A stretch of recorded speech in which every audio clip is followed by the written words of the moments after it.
Strong running back, and they've always had a very solid, disciplined offensive line. Again, not big, but technically as sound as anybody in the state. Aguilar, right over center, straight ahead, pounded into the end zone. Touchdown, Sunnyside. As Aguilar gets the 6 back that they waved off just a few moments ago. And the dominance continues. So having their way up the field with the running backs. See the handoff by Aguilar. Aguilar cuts back. And goes in the end zone standing up.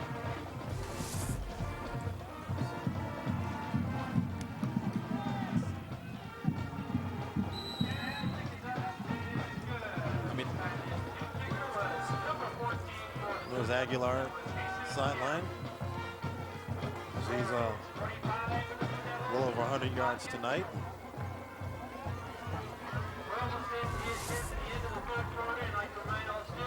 As you have the handoff to Aguilar again as he cuts back. Nice move. Good decision to get up the field. And walks in standing up.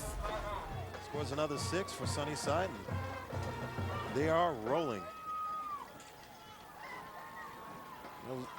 Drive was 15 plays for 73 yards, and that ate up 9 minutes and 3 seconds on the clock. Talk about having a productive drive there. With Aguilar to finish it off with that 4-yard touchdown run. And that from their second unit. Yeah. They look good. With the exception of a couple penalties, they've played an outstanding game so far tonight, Kevin, and they've really taken it to Central. As you see Flowers there. Shoulder pads off. He's done for the night. Gimpy and well, a much different scenario playing out here in 2007 for the Central Bobcats, finishing 9-2 2006 campaign. They lost in the opening round of the playoffs to Tolleson and lost a lot of key members of that 9-2 region champion team. Graduation. They open up the season against Tolleson. Is quick look to the outside on the return. Ryan Knight bouncing free and finally wrestled to the ground out near the 40-yard line. So the home team fans have a little something to applaud about. As our 5A2 rankings, our Cox 7 poll. Centennial at 1-1. Of course, game we did a week ago. right. There's Sunnyside at 2-0. Followed by Marcos Deniz as they erupted for a big offensive night last week against Ironwood. South Mountain at 2-0. Pinnacle playing tonight 2-0. North and Skyline. And Sunnyside's going to be right in that mix all season long. You can expect that. They are determined to try to get back to that championship game. Aguilera remains at a quarterback, looking deep, throwing short. J.J. Steele leaping high, bobbled, and then concentrated just enough to reel it in to make the catch.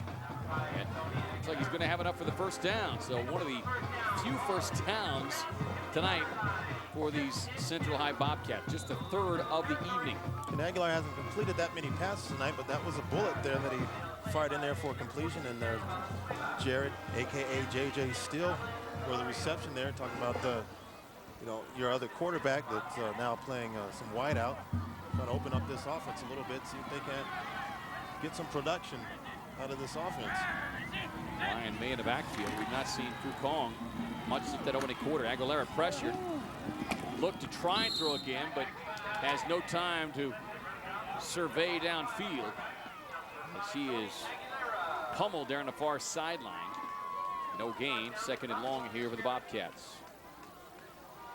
That was just good awareness by Aguilar, just being able to get up the field and get anything out of it and try to avoid the sack and the loss of yardage as he's able to get it back to the original line of scrimmage. Creates second and 10 instead of second and perhaps 15.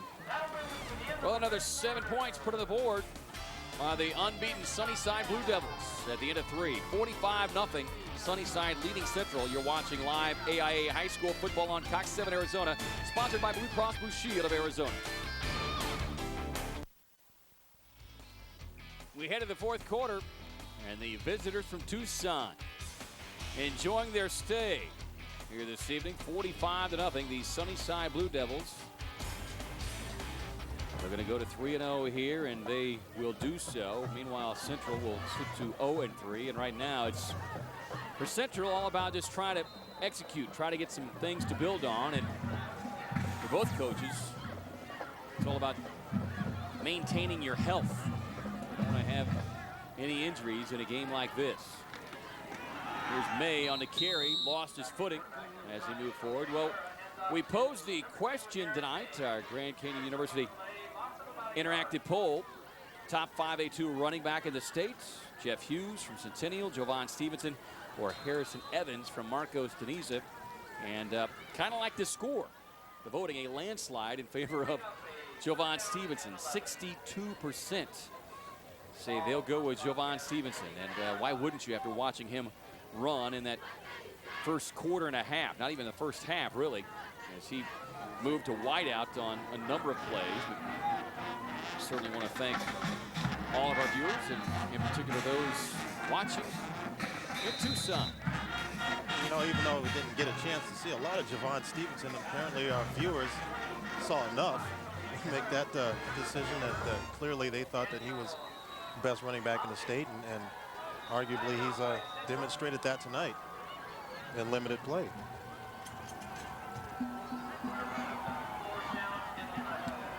Fourth and 11 here for the Bobcats of Central. They will take a timeout.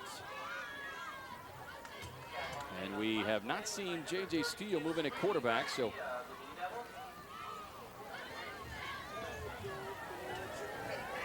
he had been defensive coordinator the last 2 years, but takes over this Central program. A little different approach here for Todd Williamson. I think the biggest challenge has been the administration part of it, you know, just the paperwork and making sure that the guys are cleared and they got the right equipment and things like that I didn't have to really focus on as the defense coordinator. I mean, I used to just come in and get my defense together and we go out there and stop people, and that's what I did, you know what I mean? But now, you know, I got the whole spectrum to worry about from my level all the way down to the freshman level, and I think that's been the biggest adjustment so far for me. Williamson, a New Jersey native, played his college football at the University of Maine. He's had a coaching stint at Horizon and South Mountain. He's also the athletics counselor here on campus, as we've noted a couple of times, has a master's degree in counseling. And boy, just very enjoyable chatting with him before the game tonight. And knows that it's likely going to be one of those years, just due to the heavy losses they suffered in graduation. But they've got a JV team that a year ago went 7-3, and says they have a fabulous freshman class this year, as Aguilar is under heavy pressure and cannot escape, nowhere to go downfield. And Villacana, who has shown his rushing skills with the football, shows his rushing skills here defensively as he comes up with the sack. They really put it on Aguilera right there. It gave Aguilera no time to really think or compose himself. See Villacana right there on the outside blitz. Was able to secure that tackle. Turnover on downs, and Sunnyside has football and again in good field position. This is a recurring theme, Kevin.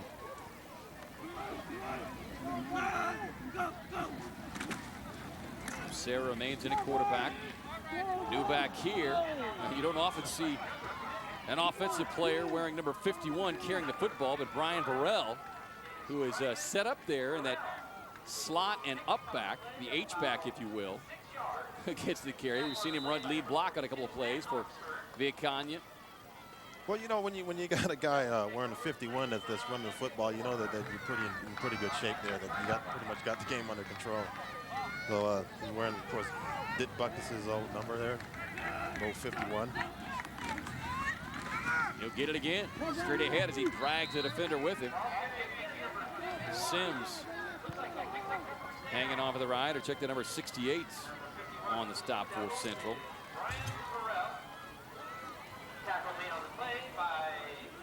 You know, on Sunnyside, obviously got this game well in hand right now. Now, situation where they're trying to run the clock out, matriculate the ball down the field, get some first downs, keep the clock moving, and you know, put this game to an end. Tied formation here. No secret about what they want to do. Is straight ahead again. Burrell And at this rate, they may have 3 backs over 100 yards. And Varel may be winded tonight. He's going to be winded. I don't know if he's probably had this many carries in a long time. He's going to come out, get some water and probably some oxygen.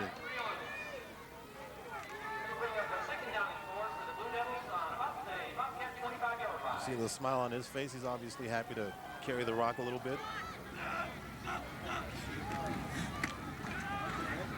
Another new face getting the football. Big hole. And finally upended. Penalty flag out close to the 25-yard line. So this one will be brought back on the rush. Chris Salcido. Let's check out the Arizona exterminating hit of the game. Arizona exterminating, home of the all-pest solution. Came just a few moments ago. 4th and long.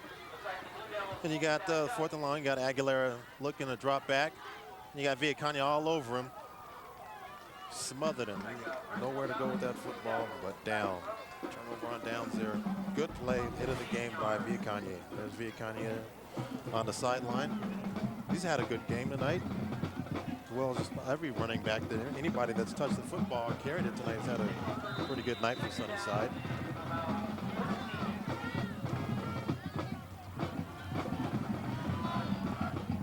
Salcido, junior back, tailback. He'll get the carry again. And does not find the running quite as easy on this carry. He's dropped for no gain. 3rd and long now. 8:45 to play. A game that was, well, quite frankly, over at the end of the first quarter. 21-0. And that's exactly what Todd Williamson said they had to avoid. He said we cannot get down 14 or 21 points in the opening quarter. And unfortunately, the script did not play out the way that he had hoped. Just having a backfield, but Salcido still manages to hang on, pick up a couple of yards, but it'll set up 4th and long here for the Blue Devils. Up next for Sunnyside, they will take on Sal Point Catholic. A team that we had a chance to see in our very Salenberger kickoff classic back in late August. Several of the members of the coaching staff from Sal Point on hand here tonight. But this is a game other than maybe just play calling. I'm not sure that the South Point coaches are really going to be able to gain a lot from in games that have been so dead ball, false start, offense, 5-yard penalty, still 4th down. So one-sided. No, you don't get a lot out of a game like this. Clearly Sunnyside was far dominant over Central High School tonight, and they've had their way on the ground and in the air. They've got 3 or 4 running backs that have had phenomenal games tonight. You really can't gauge that much using this film or using this game tape to prepare for next week's game. If you're South Point, I would say that roughly 90% of the running plays have been just very basic straight-ahead plays. Lucero gets around right in, still going down the far sideline, finally tagged out of bounds at the 10. But how many times tonight have we seen Central with a opportunity to stop not only just 4th down, but 4th and long, and they're unable to do so. And as you see, Lucero was able to get outside, and this is the reason why you really can't game plan if you're South Point, because even the plays that shouldn't have gotten any yardage get a lot of yardage. He's able to scramble down the sidelines, picks up a substantial amount of yards, gets the 1st down in a most improbable 4th and long situation. So you know, here's a game where even when plays have gone bad for Sunnyside, they've come out still pretty good. Sarah on the keeper again. More positive yards here for Sunnyside. For Central, they will take their winless mark up against Desert Mountain here at home again next week. And then 2 tough ones on the road, North Canyon and Camelback.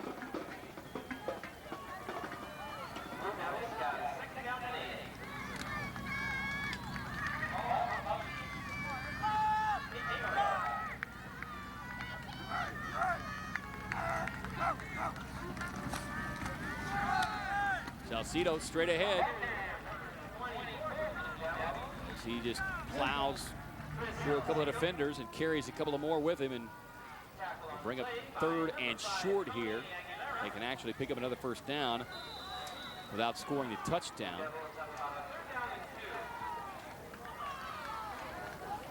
And you know what, even for Sunnyside, you don't get a whole lot out of a game like this as far as what you learn, as far as your strengths and weaknesses, because everything's worked. Morales on a handoff.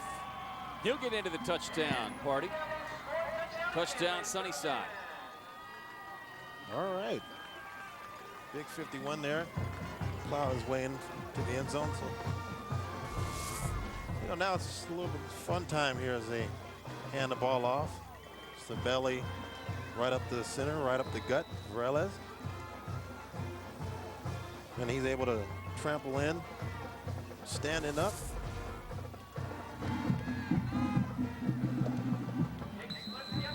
Point after is good. 5:35 to play, 52-0 Sunnyside.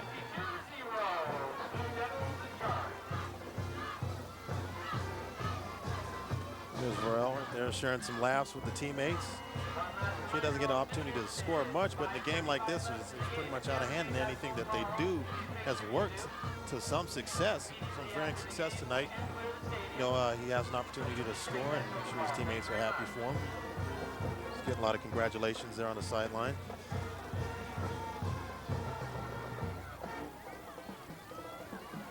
You know, for Todd Williamson, the coach for Central, he's in an inauspicious situation where he's lost a lot of guys, you know, from last year's team that went 9-2 and went to the Metro Region playoffs and lost Metro Region playoffs. And not only that, but he went into this game, you know, having lost his best defender, the defensive lineman, linebacker Cody Van Horn, and now he looks like he's Flowers is out with what appears to be perhaps a high ankle sprain.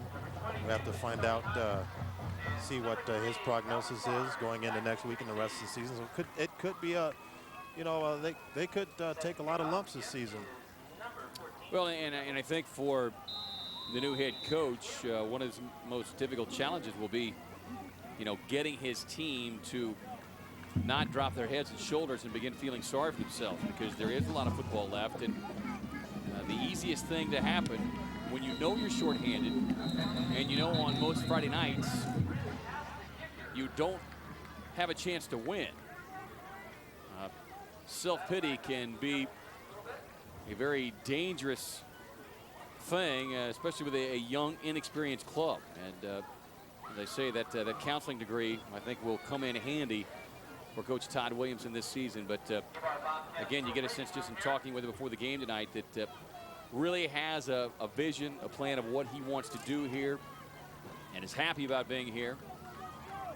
Knows, unlike a lot of coaches, the cupboard is not deep, and that's one of the great challenges that I think every coach is faced with here at Central High. They just don't have, you know, the 60, 70, 80 players that they're going to run out there every week. And, you know, that is a monumental challenge that you're dealing with, because health becomes a huge, huge factor. You can't have a Cody Van Horn go down and not really feel it.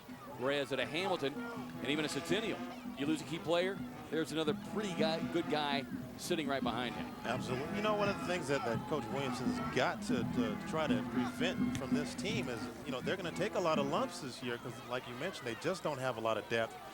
But he's got to get them the mentality that they can compete each and every week, and they have to have a mindset and a focus that they will and are going into each game thinking, at least having the thought process that they can compete and possibly can win a game.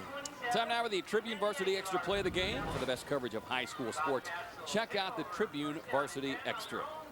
Javon Stevenson, we told you how explosive he was offensively. Well, it just comes down to if he has the football, and in this case, he gets it defensively. Absolutely. He was able to go ahead and pick up, scoop up that fumble by Aaron May, and run uncontested to the end zone. So not only has he done it offensively, but he's done it defensively. Kong on a carry, and it's the first time since the opening quarter that we've seen Hong set up in the backfield. By the way, Stevenson finishing with 12 rushing attempts, 106 yards. Those return yards don't count offensively, but one of two backs over the century mark for the Sunnyside Blue Devils, who will certainly have a very enjoyable ride home. And, you know, Fok Hong is really the only player tonight from Central that's had any type of productive night. He's gotten 35 yards on the night. Looks like he'll get a couple more here. And I think it's important for Central to try to establish the ground attack, because obviously this game is well in hand, and it's a landslide, it's a blowout, but they have to try to establish something. J.J. Steele has moved in at quarterback. We anticipated seeing him at some point tonight. We thought we might see him a little bit earlier.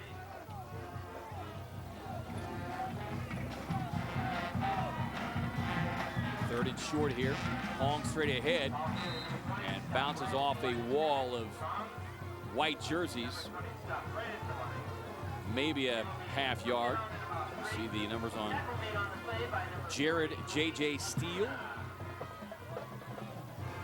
You know, you look at his completion percentage, it's pretty high up there, close to 70% on the season. He's 13 for 19, is 101 yards. I wonder why he wasn't slotted in at quarterback earlier in the game, but you know, now he's in to finish up the duties at quarterback. So trying to get May to the outside, bounces off one defender, stays upright, fighting for the sticks. He's going to be very close.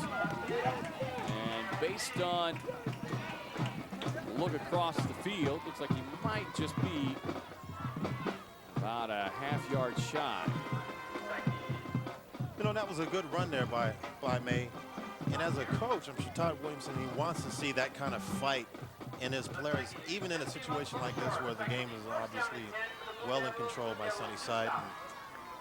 And they weren't able to get the first down, but it was a good hard-nosed run there as he was able to break a couple tackles and get near that first down.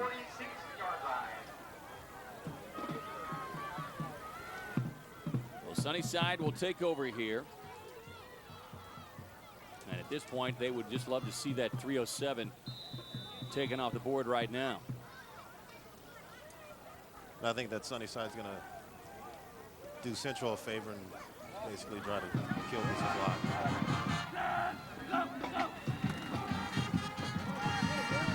Salcido on a carry. He's tripped up as he begins to advance into the secondary.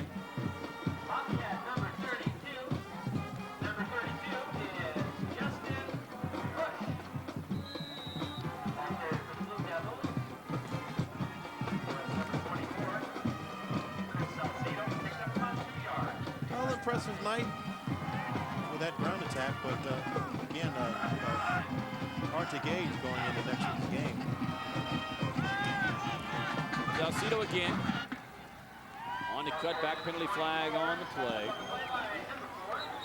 Looks like that's going to probably come back, which is the only thing, like I said earlier, it seems to be the only thing that's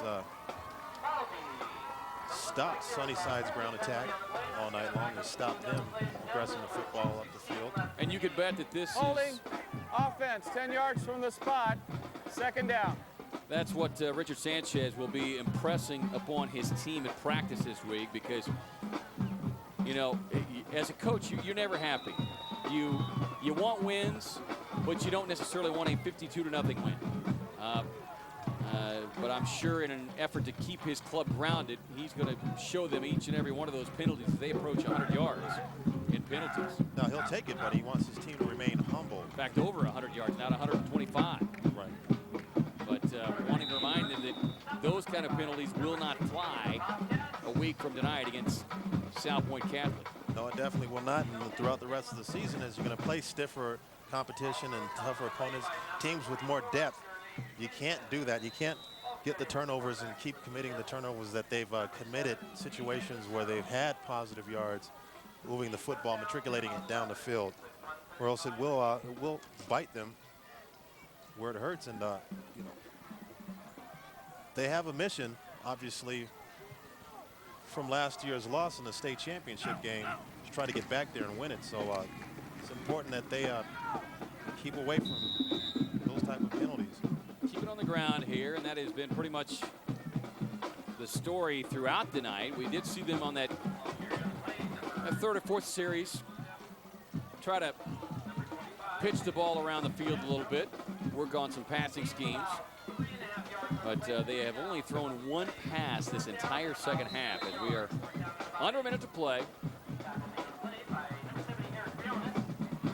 This is interesting. Looks like they're going to go ahead and decide to punt the football.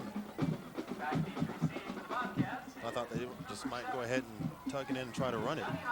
In fact, they will punt. Give the ball back to Central. To the house, Johnny.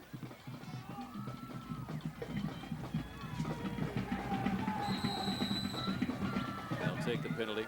It is the first punt of the night, by the way. Offense, 5 yards, still 4th down.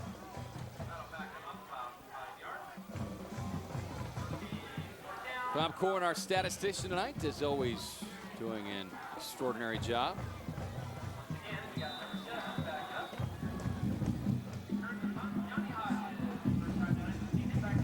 As always, want to thank our entire Cox 7 crew. Sweating it out earlier today. Set up, getting everything arranged. We also want to send special thanks to Rob Barnes, athletic director here at Central High School. Appreciate his help and assistance in arranging everything.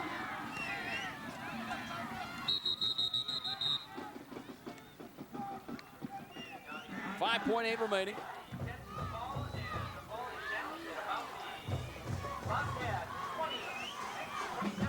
Well, Coach Williamson's got to tell his squad to keep their head up, and for Coach Sanchez, tell him to stay even keel. Don't get too high on this game.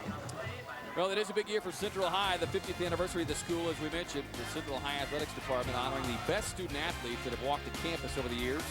Be sure to attend the 50-year celebration at Central on Thursday, October 18th at 6:30 p.m. for Varsity Club dinner and memorabilia silent auction, and at homecoming on Friday, October the 19th. For more information, you can call 602-764-7515 or email at the following email address. Final play of the night. And that brings to a close our game here this evening as Sunnyside rolls into Phoenix, and they will roll home with a convincing 52-0 win over the Central High Bobcats. Sunnyside moves to 3-0. Central falls to 0-3. Step aside our final timeout. We'll be back to wrap things up here from Central High School.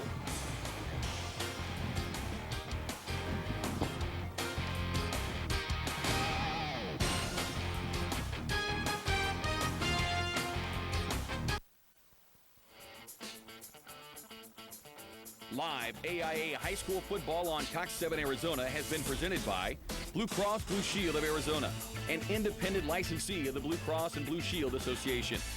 Sanderson Ford. For the best selection, visit Sanderson Ford, Arizona's largest Ford dealer.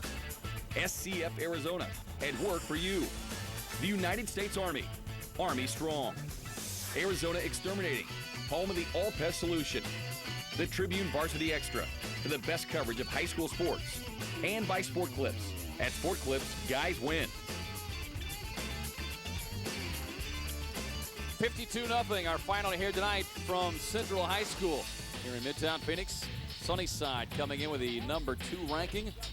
Class 5A Division II. Moved to 3-0 in the season as they take down Central, who remains winless at 0-3. Sunnyside moving to 3-0 on the season. An impressive night for Sunnyside. It began early, and just we mentioned an avalanche of offense for the Sunnyside Blue Devils. Here's your Sport Clips game summary for tonight. At Sport Clips, guys win. And those numbers tell you all you need to know. Well, you know, the score is indicative of the game. It was pretty much a throttling. Look at the rushing yard, 381 yards to 55 yards. You know, they outgained them on in the air too, 49 to 26. The penalties, a little bit of a concern there. If you coach Sanchez, 17 penalties for 130 yards, 24 first downs to 4. This was a consistent throttling tonight. Well, be sure to join us next Thursday night at 7 o'clock for the Cox 7 AIA Game of the Week, presented by Blue Cross Blue Shield of Arizona, a game that figures to be extremely competitive. The Brovey Broncos continue their tough schedule when they travel over to the Toro Nation, take on mighty Mountain View in a battle of 5A1 Goliaths. The Broncos, of course, led by seniors Ryan Behrens and Ray Polk, one of the best in the state. Well, Mountain View counters with quarterback Alex Harris and running back Ernie Perea. That's next Thursday night, 7 o'clock, on your home for a high school sports, Cox 7, Arizona. Special thanks to our stage manager, Nicole Ferguson, for her assistance tonight. Our director is Pete Gordon. Our producer, Rich Reed. For our entire Cox 7 crew, for Armand Williams, I'm Kevin Ray. We say good night from Central High, where Sunnyside wins it, shutting out the Bobcats 52-0. Have a great weekend, everybody.